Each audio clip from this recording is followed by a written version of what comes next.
Before we get into this video, I just wanted to express how grateful I am to you guys. Over the last 3 days, we gained over 100 subscribers, which is truly incredible. Yeah, I just wanted to let you guys know that I will be a lot more consistent. Um, I'll be posting very often, so be on the lookout for those. If you want to be caught up to date, hit that subscribe button. Leave likes on the videos. Let me know what you guys like. Put in the comments what you guys want to see. I'll be using different guns, different builds, whatever it is. Yeah, let's get into the video. Here's my settings. All right, you guys have been asking for it, and I am here to deliver. This is my settings as a controller player, as a top 25 player, and as a back-to-back EA/Fireteam tourney winner. Let's go ahead and get right into it. First, I have my infantry aim sensitivity at 65. I have my field of view at 118. This fluctuates. I can normally go between 115 and 120, whichever feels best for that day, I guess. Vertical aim ratio at 56.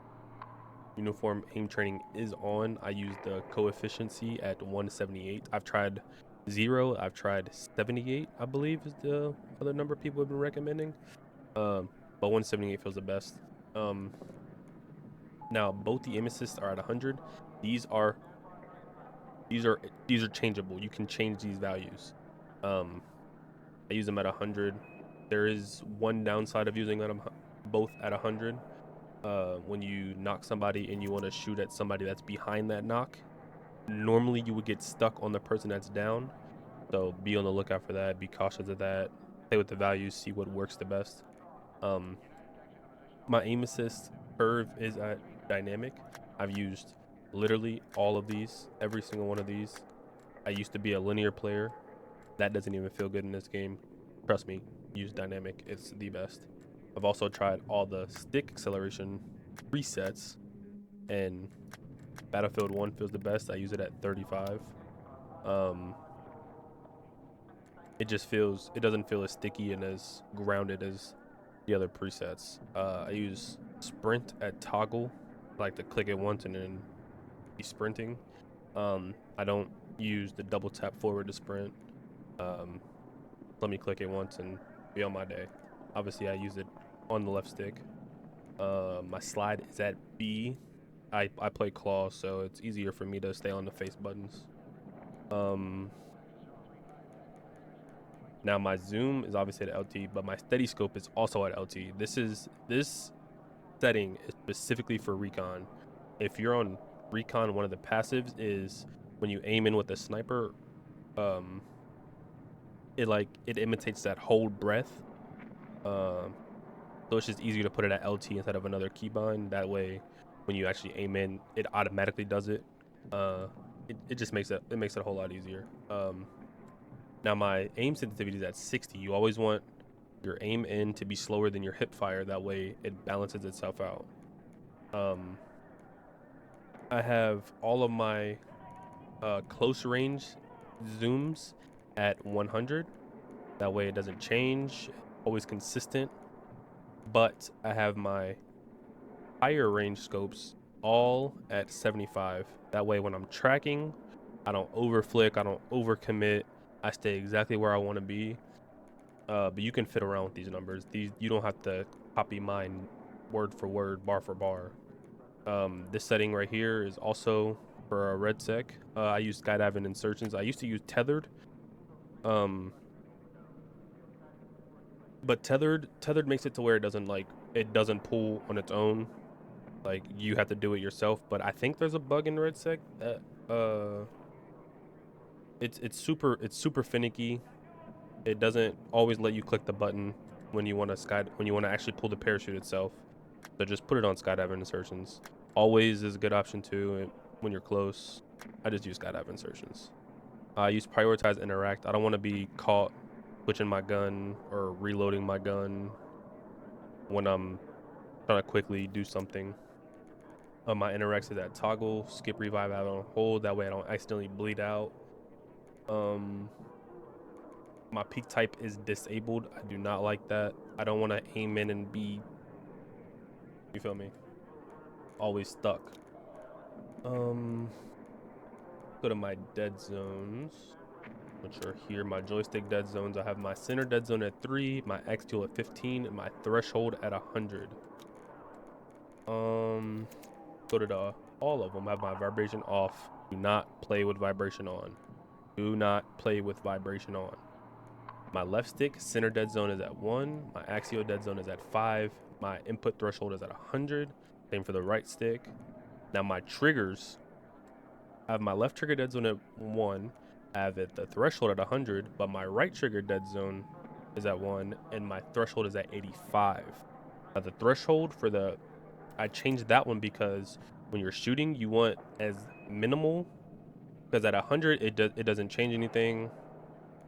It just stays like a trigger should be. But at 85, you don't have to click all the way down. Instead, you get the point. My graphics, all of them are at low. All of them are at low. My brightness is at 53. My UI brightness is at 48. My sharpness is at 62. Now for the advanced side, I have my resolution scale at 100. I have a frame rate limiter on when I'm in the game itself. That way it doesn't overheat, start doing all that. I am on a Ryzen 7 9800 X3D, so it does take a lot of power. Takes a lot of cooling. Temperatures can fluctuate.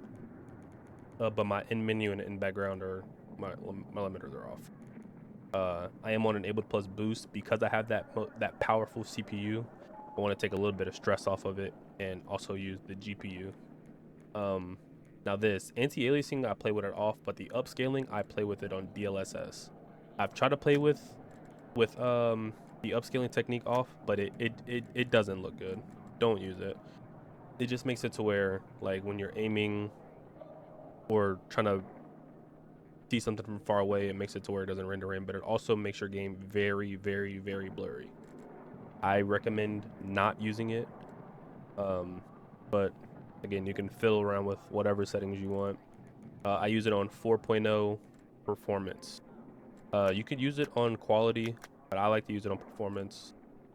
It really makes no difference. I have my overlay on simple, but I am using the free config, where it pops up with just the number and not like the CPU, the GPU, yada yada yada. Now people have been asking about my color settings. Let me quickly find those, my color profiles, and these are the color profiles. I do not change these. I wouldn't change these often.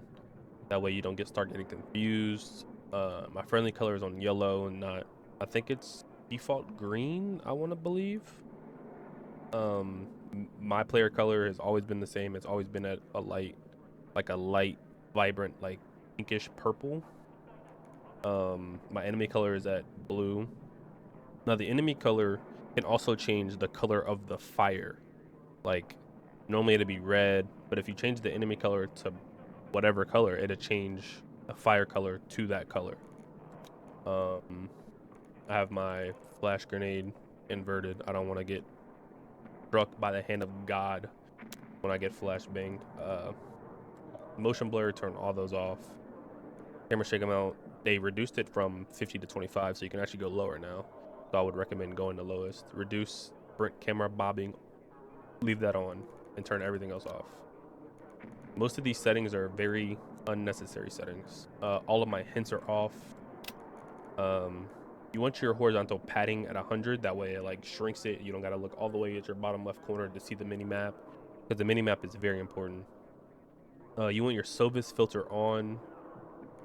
You want to show outlines on everybody. Overlays on. Now my pings are a bit different. I like to fiddle around with these as well. Because sometimes they'll be too big, sometimes they'll be too small. Yeah, these are the scales, intensities, opacities.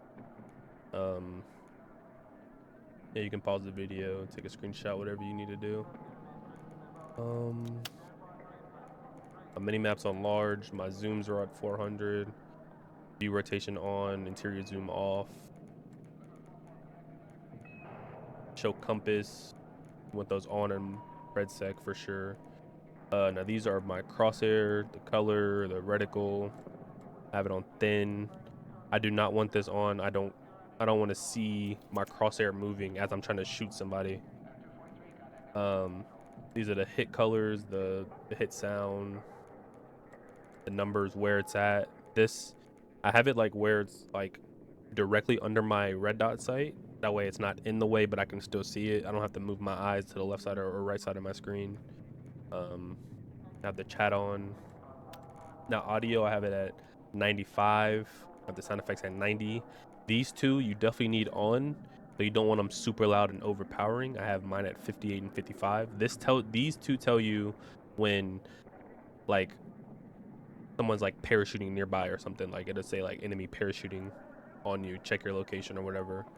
And this one tells you like when you hurt somebody and they like start screaming, or you down somebody and somebody goes for the res, they'll say cover me, I'm getting res, you know, things like that.